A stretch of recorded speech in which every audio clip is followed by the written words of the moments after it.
Ladies and gentlemen, good evening and welcome back to our channel once again.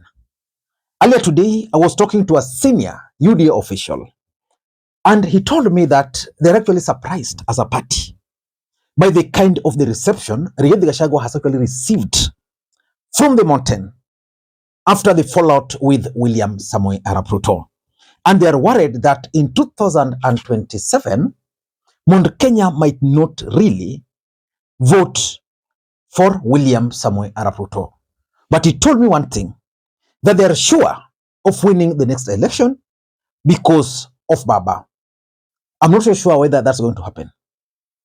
Because I told him the rage of Kenyans against Kenya Kwanza has never been witnessed. Kenyans were very angry with Daniel Toroitich arap Moi. It never reached this level. It took 24 years.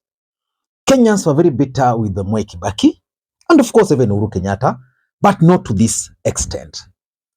But something also happened today. Cleophas Malala, the former Secretary General of UDA party, joined Rigathi Gachagua today in Limuru.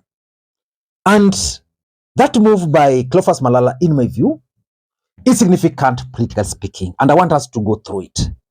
Because Cleophas Malala is the immediate former Secretary General of UDA party. According to him, even today, he referred to himself as the Secretary General of UDA party. Cleophas Malala was originally not a member of UDA party. Cleophas Malala was brought on board by William Ruto to tame Rigathi Gachagua. That I'm very, very uncomfortable with the people who never voted for Dr. William Ruto now coming and purporting to be people who should be telling, like for example, I have said it again and I'll repeat, I am very uncomfortable with the position of Secretary General of the UDA party going to one Mheshimiwa Cleophas Malala. I want to be told what votes he is bringing to the table. Western, and this is a fact, belongs to two parties: Ford Kenya for Bungoma and ODM for the rest, Vihiga and Kakamega. The total combined was 600,000 votes. While we thank them for that number of votes, they were only pouring the 600 into 3 million that we gave and 1.5 that came from Rift Valley. Even if Mwalimu wangu. But you all know that when he was impeached or when he was removed from office, Malala revealed that he was removed for being one of the people believed to be supporting Rigathi Gachagua. And Malala delivered a very powerful or bold message to William Ruto today. I want you guys to listen to that message because it's going to form the basis of this analysis. And I want to address the President of the Republic of Kenya, my party leader, with a lot of respect. I am not qualified to advise you, Mr. President. Lakini nisikize tu. You have a choice. Kwamba hawa watu ambao unataka kutumia kutoa naibu wako wa rais ambaye alisimama na wewe, unaweza kuwa unadhania you are impeaching Rigathi Gachagua. Kumbe umeanza safari yako ya kujitoa kwa kiti wewe mwenyewe. The same people wenye wanaleta motion na naambiwa kwamba wamechagua Junet Mohamed na Kaluma. Hawa watu wawili wataanza na kutoa naibu wako. But I want to assure you, hao watu in 2027 watakutoa wewe kama rais. Mimi nakuomba tafadhali, please, kama watoto wako, call your house to order. Don't punish Rigathi Gachagua. Huyu mzee aliumia. Rigathi Gachagua aliaibishwa mbele ya watoto wake. Alifungwa kwa sababu yako wewe William Ruto. Tunakuomba kama baba yetu, don't be inhuman. Don't be inhuman. And I'm speaking to you as your Secretary General. Thank you. Ladies and gentlemen, that is Cleophas Malala. So in this video, I want us to figure out why Cleophas Malala decided to align himself with Rigathi Gachagua and the kind of bold messages he delivered in church and of course even in the public rally in Limuru. Hii ndio katibu mkuu, Secretary General wa chama cha UDA. Na hii ndio msimamo wa chama chetu. Naibu wa Rais, vile tulikuja hapa kutafuta kura kama UDA. Tulikuja hapa tukaambia watu bottom up. Bottom up. Tulikuja hapa tukasema kwamba mama mboga na mtu wa pikipiki ndio anaenda kuunda serikali yetu hii hapa. Lakini mimi juzi nimeshangaa, Naibu wa Rais, ati wamesema wanataka kutoa huyu Rigathi wapatie Kindiki kwa sababu Kindiki ni profesa. Ati huyu hajasoma bana. Sasa nyinyi mnataka profesa ama mnataka huyu? Sasa wamesema kama wewe uko na masters ama degree, wewe fata Kindiki. Lakini kama wewe hujasoma, fata huyu Rigathi Gachagua. Sasa wangapi hawajasoma hapa? Wangapi wako na masters degree?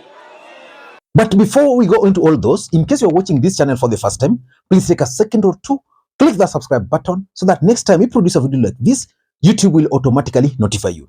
And with the subscribers, I want to continue thanking you guys for your continued support.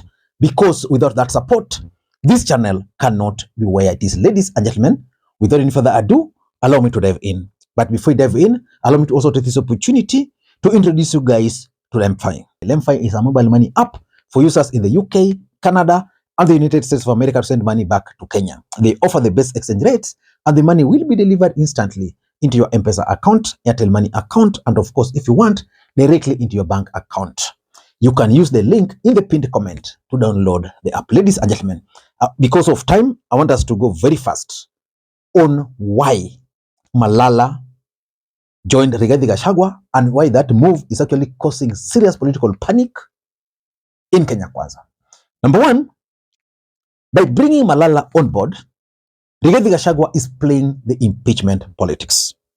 We all know that when Malala was removed from office, he was very clear that the impeachment of the removal was engineered by Kimani Ichung'wah and by Cecily Mbarire. He was very clear on that, and that it was as a result of his perceived support for the Deputy President. That this coup was plotted and orchestrated by two senior party officials alongside others within the party secretariat. These senior officials are Mrs. Cecil Mbarire and Mr. Kimani Ichung'wah, MP for Kikuyu constituency. And we also know that Rigathi Gachagua has been going to the mountain, challenging those who want to replace him, to impeach him, to go ahead. As a matter of fact, earlier today, Oscar Sudi delivered some coded message that 2 weeks, and most Kenyans interpreted that statement by Oscar Sudi to mean that in 2 weeks' time, Rigathi Gachagua will be impeached. So why would Rigathi Gachagua play the impeachment politics? The truth is, he's trying to play with the emotions of the mountain. He's appealing to them emotionally so that they can side with him. And right now, it appears as if Rigathi Gachagua is being victimized. And that's why Rigathi Gachagua has now gotten into the hearts of the voters of the mountain. Before we knew, and I'm telling you, and I want to warn Kimani Ichung'wah, the mountain is going to be very rough for him. He must reconsider his strategy. So that's number one. Number two, Rigathi Gachagua is also sending another message to all those with ears to hear and eyes to see that it is possible for him to split UDA party right in the middle. Already he's gone with the mountain. The MCS from Kiambu joined Rigathi Gachagua yesterday. That's a fact. Kiambu is the biggest voting bloc in the mountain. So the moment you take Kiambu, and now he's coming with Malala, who was the immediate former Secretary General. As immediate former Secretary General, it means Cleophas Malala has the contact He knows the people. Because at some point, Malala actually moved across the country, popularizing UDA party. So which means he has made contacts. They can strategically use those contacts to prepare the party for a split. In Nairobi, I'm 100% sure that UDA is split in the middle, so that if elections were to be held, Rigathi Gachagua's camp will emerge victorious. And that's why when UDA started the elections, for those who listen to this channel, I predicted that those UDA elections were not going to end. They were never going to be done. So far, UDA elections never took place, and they're not going to take place anytime now. So that's number two. Number three, I'm also looking at it from a different perspective. That Rigathi Gachagua is not trying to rebrand. He's trying to build a national image. Wafate Kindiki, si ndio? Na huyu Rigathi Gachagua ambaye mnadharau. Mimi sitoki hapa kwa mlima. Mimi natoka kule Western Province, kule Ingo. Lakini sisi tunatambua huyu Rigathi Gachagua kwa sababu yeye anaongea lugha ya mwananchi wa chini. Huyu Rigathi Gachagua tungependa kuambia wale watu ambao wanaleta impeachment motion ya Rigathi Gachagua kwamba mkitoa Rigathi Gachagua sio Rigathi munatoa mama mboga kwa serikali yenu, munatoa mtu wa pikipiki kwa serikali yenu, na sisi hatutaruhusu. Nimeambia Mheshimiwa William Ruto ambaye ni president wetu, President, tafadhali kumbuka ile shida Rigathi Gachagua alipitia. Huyu Rigathi alitolewa nguo na polisi mbele ya familia yake wakimdhulumu kwa sababu ya William Ruto. Tunakuomba tafadhali, hiyo impeachment motion, tunaomba Rais William Ruto, vile umetenga pesa ya barabara, pia tenga impeachment motion ya Rigathi Gachagua. Because all along, Rigathi Gachagua has been Mount Kenya with Mount Kenya in peace. Now for the first time, we are seeing a lawyer who is a former National Secretary General of UDA party. What does that tell you? I will not be surprised to see Rigathi Gachagua in Kakamega with Cleophas Malala in the next few weeks. I'll not be surprised to see Rigathi Gachagua in another county with other leaders, because we saw Rigathi Gachagua in Lamu the other day. But Lamu currently is predominantly the Kikuyu nation. So basically he's been trying to go to those Kikuyu diaspora to sell his message. So Rigathi is trying to build a national image. That is something which the likes of Imani Shungwa would not want to happen. And number four, I also tend to think that it's about the 2027 politics. Rigathi Gachagua might not be on the ballot in 2027. Of course, he can't be William Ruto's running mate in 2027, but he might also not be on the ballot.